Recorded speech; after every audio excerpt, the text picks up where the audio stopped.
சென்னை கிண்டி மருத்துவமனையில் மருத்துவரை கத்தியால் குத்திய விக்னேஷ் குறித்து சில தகவல்கள் வெளியாகி இருக்கிறது. இது குறித்தான முழு விவரங்களோடு இணைகிறார் நமது செய்தியாளர் மீரான். வணக்கம் மீரான். மருத்துவரை கத்தியால் குத்திய விக்னேஷ் யார்? அவரின் பின்னணி என்ன? முழு விவரங்கள் என்ன? வணக்கம். கிண்டி அரசு மருத்துவமனையில் மருத்துவர் கத்தியால் குத்தப்பட்ட சம்பவமானது தமிழகம் முழுவதும் ஒரு பெரும் பரபரப்பை ஏற்படுத்தியிருக்கிறது.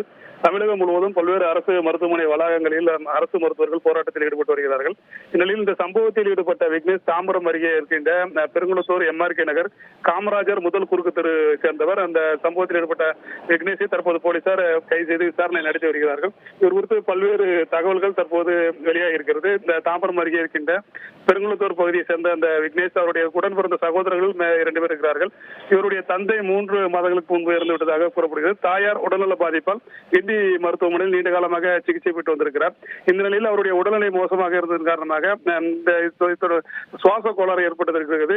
அதன் காரணமாக அவர் தாயார் பிரேமாவை கீழ்கட்டில் உள்ள ஒரு தனியார் மருத்துவமனைக்கு அவர் அழைத்து சென்றிருக்கிறார்.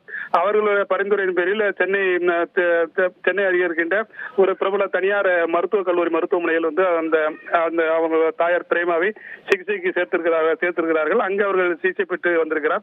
அப்பொழுது அவருக்கு இதற்கு முன்பு அளிக்கப்பட்ட சிகிச்சைகள் குறித்து அங்கிருந்த மருத்துவர்கள் கேட்டபொழுது அது முறையாக சிகிச்சை அளிக்கவில்லை என்று அந்த மருத்துவர்கள் தெரிவித்ததாக கூறப்படுகிறது. இந்த நிலையில் நேற்று இரவு அவருடைய தாயார் பிரேமாவுக்கு சுவாச கோளாறு அதிகரித்திருக்கிறது.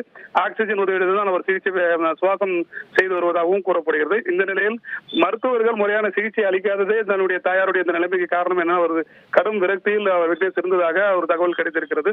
அதன் பிறகு இன்று காலையில் அவர் வீட்டிலிருந்து கிளம்பும் பொழுதே கத்தி எடுத்துக்கொண்டு சென்றதாகவும் மருத்துவமனைக்கு சென்று அந்த மருத்துவரிடம் நேரடியாக பேசுவது போல் சென்று வாக்குவாதத்தில் ஈடுபட்டு அவரை கத்தியால் குத்தியதாகவும் தற்போது தகவல்கள் வெளியாக இருக்கிறது. தொடர்ந்து போலீசார் விசாரணை நடத்தி வருகிறார்கள். இந்நிலையில் பெருங்குளத்தூர் பகுதியில் இருக்கிற விக்னேஷின் வீடானது தற்போது பூட்டப்பட்டிருக்கிறது.